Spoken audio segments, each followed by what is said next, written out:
Hello, I'm Sharon Foster, President of Feminists for Life of America. Our mission is to systematically eliminate the root causes that drive women to abortion, primarily a lack of practical resources and support, because women deserve better than abortion. Feminists for Life focuses our efforts on our college outreach program. We know that by helping college activists change campus, we change the world. We start by listening to women and working to answer the unmet needs of pregnant women, birth mothers, expectant fathers, and struggling parents, as well as victims of domestic violence and sexual assault.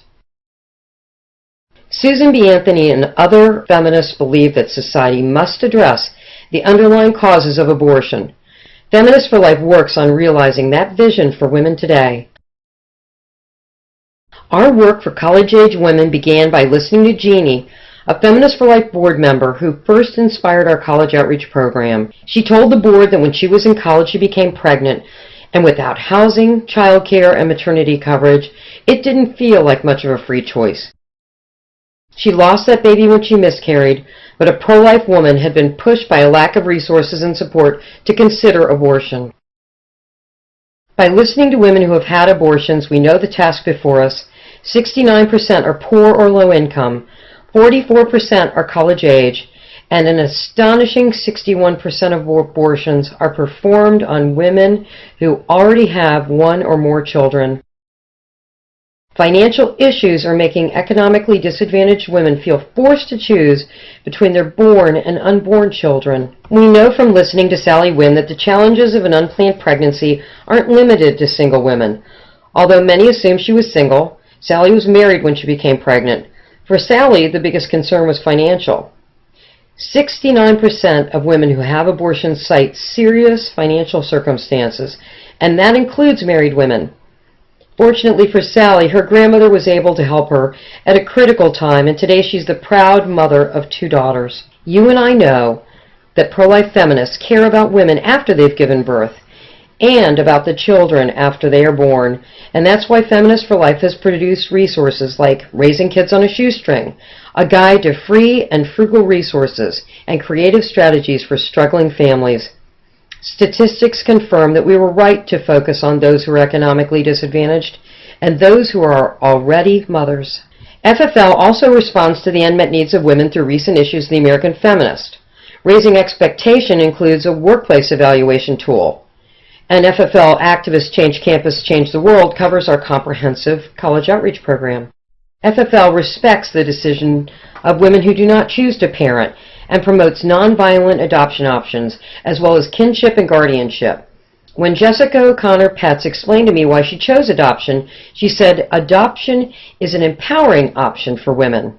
Today, Joyce McCauley Benner, who was working her way through college when she was raped by a co-worker, speaks powerfully to the issues of sexual assault, domestic violence, and sex trafficking.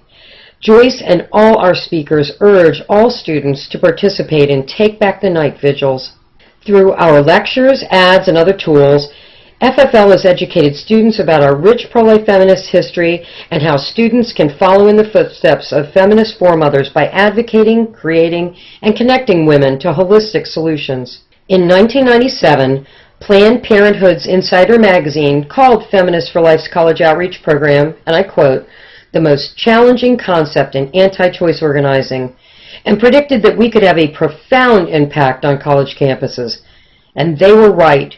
Feminists for Life has made a profound impact, and we did it by advocating resources that support the rest of the choices and by inviting everyone to help.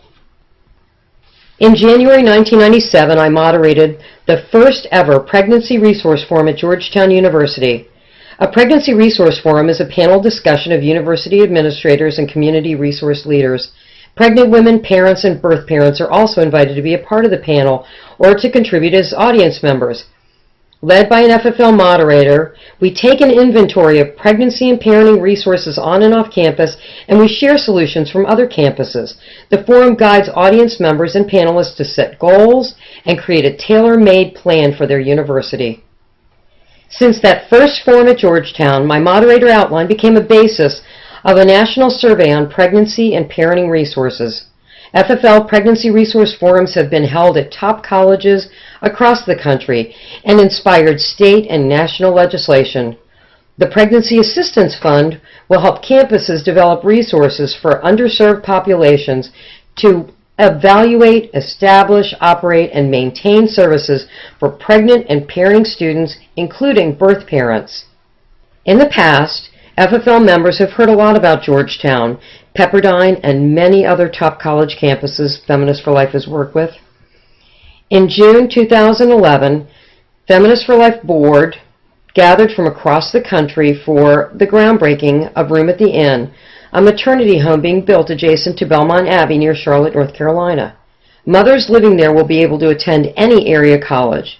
Feminists for Life is pleased to be a catalyst for change, and we applaud administrators and students and community activists for clearly demonstrating that we can meet the needs of women. We are innovators. Feminists for Life's efforts have influenced class after class. Many pro-lifers have become pro-woman. Many women's advocates have become pro-life.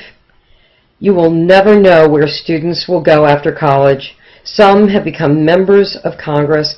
A number have become emerging leaders in the pro-life movement and credit Feminists for Life for changing their minds about the way they see abortion. Our efforts have inspired a generation. State and federal legislators have incorporated our ideas into their platforms, policies, and legislation. Other pro-life groups and women's organizations are now focusing their efforts to advocate or provide on-campus solutions. Even with our success, the revolution isn't happening quickly enough. FFL hears too many reports of campus staff referring women to abortion clinics. Pregnant women feel they have no choice. It's either have an abortion or drop out of school and face a lifetime of poverty. Before FFL comes to campus, many who choose to parent or place their babies for adoption have reported being treated with downright hostility. Others are simply ignored. In the words of one student, she said, "It feels like an unspoken rule at my school that if you do get pregnant, your college experience here is over." Lost time means lost lives, both the woman's life and the one that she carries inside her. Our revolution needs to happen faster, and I can't overemphasize the urgency of the task before us. There are more than 4,400 colleges and universities that need our expertise. As the leading advocate of on-campus solutions, Feminists for Life has the tools to help speed up the revolution. FFL's tools for schools include a comprehensive model policy, a model for student handbooks, websites, and health clinic handouts, and communication strategies for college and university administrators to enact. FFL members are overwhelmingly well educated, and many are experienced advocates, and they want to help in meaningful, sophisticated, and strategic ways. Alumni are invited to become powerful advocates in Feminists for Life's college outreach program. We give student activists, as well as administrators and alumni, access to FFL's online pregnancy resource survey. In addition to helping us build a national directory, students will be able to use that information for their own group's website. We also give students tools to rally for resources through pregnancy resource fairs and make resource brochures of their own and start up babysitting services. FFL's eye-catching, thoughtful ads help students raise awareness on campus. Every summer, Feminists for Life holds an intern briefing on Capitol Hill. It's typically packed with students from across the country, from both sides of the political aisle and both sides of the abortion debate. As they listen to our speakers share their own compelling experiences of facing an unplanned pregnancy while in college, and as they hear our policies and our proposed solutions, students become eager to transform their campuses when they return to school. I hope you're on our email list and you've had a chance to see our videos. Many feature our speakers. In Revolution on Campus, Shawnee explains our college outreach program and offers free kits and other materials to pro-life students. These materials are proven to grow their groups. We need support to fund 700 kits for 700 groups. They cost about $75 each. Feminists for Life also gives students and alumni the tools they need to help educate the athletic department about NCAA policies to protect pregnant and parenting student athletes. We've heard so many stories of women who were pregnant and believed that there was no way they could continue their education and have their children. When I heard a young woman describe how hard it was to find the best college for her and her baby, I conceived of another solution. FFL's National Directory of Campus Resources. It's a real game changer, and it will help in a variety of ways. Pregnancy and parenting resources shouldn't be obscure, but they are. And as a result, women often resort to abortion. We aim to end the mystery. With your support, pregnant and parenting students will be able to find the help they need. They will know which schools are ready and able to accommodate them as parents. Solutions will go viral. We will highlight model resources and identify the best practices on campus. We also believe that the National Directory of Campus Resources will help us reveal a widespread lack of resources and help us better advocate for gaps to be filled. FFL's National Directory of Campus Resources will also give family-friendly campuses a competitive edge, inspiring on-campus solutions, and help college employees who are pregnant or parents. This is an enormous undertaking. To evaluate and support our revolution on campus, we are inviting all of the key players to contribute to our new directory: administrators, students, alumni, and also activists, especially Feminists for Life volunteers. In 2008, we released a report entitled Perception is Reality, about student perceptions about the lack of resources available on campus. If we can secure the funding, we hope to analyze our findings and release a report.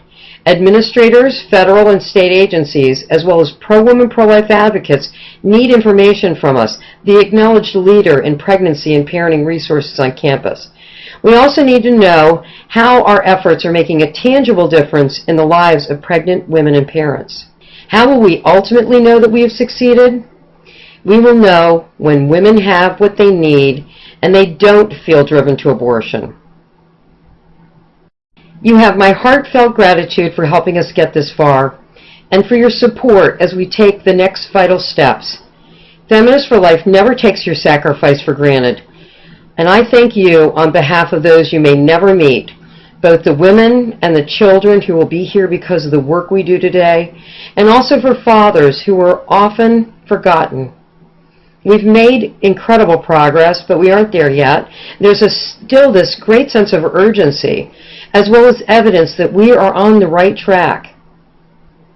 Help us continue the revolution. Please go right now to feministforlife.org and give a one-time or recurring donation to support Feminists for Life and all we do to help those at highest risk of abortion, because women and children deserve better. Hello, I'm Sharon Foster, President of Feminists for Life of America.